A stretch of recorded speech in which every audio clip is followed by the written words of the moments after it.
યુદ્ધ વચ્ચે એવા હથિયારનો ઉપયોગ થઈ રહ્યો છે જેના ઉપયોગ દુનિયામાં પ્રતિબંધ છે। ઇઝરાયલનો આરોપ છે કે ક્લસ્ટર બોમ્બ પર પ્રતિબંધ હોવા છતાં ઈરાન તેનો ઉપયોગ કરી રહ્યા છે। આખરે આ ક્લસ્ટર બોમ્બ શું છે તેના પર પણ નજર કરીએ તો જમીનથી અનેક કિલોમીટર ઉપર હવામાં આ બ્લાસ્ટ થાય છે। ક્લસ્ટર બોમ્બ કે જે શું છે તેના પર આ નજર કરીએ।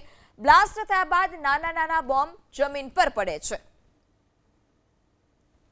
નાના બોમ્બની સંખ્યા સેંકડોમાં હોય છે જે ઉપર હવામાં પહેલા બ્લાસ્ટ થાય છે ત્યારબાદ જમીન પર તેના નાના નાના ટુકડા પડે છે।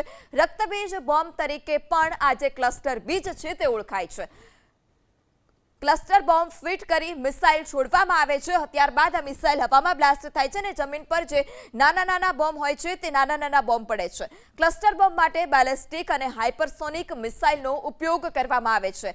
જો કે દુનિયામાં આ પ્રતિબંધિત છે ક્લસ્ટર બોમ્બ, તેમ છતાં તેનો ઉપયોગ ઈરાન તરફથી કરવામાં આવી રહ્યો છે। 7000 મીટરની ઊંચાઈ પર ક્લસ્ટર બોમ્બ રોકેટ બનીને જાય છે અને ત્યારબાદ બ્લાસ્ટ થઈ જમીન પર નાના નાના બોમ્બ સ્વરૂપે પડે છે। 8 કિલોમીટરના વિસ્તારમાં નિશાન બનાવવા માટે આ ક્લસ્ટર બોમ્બ જે છે તે સક્ષમ છે। ઈરાન કે જે સતત ઇઝરાયલ પર ક્લસ્ટર બોમ્બથી હુમલા કરી રહ્યું છે।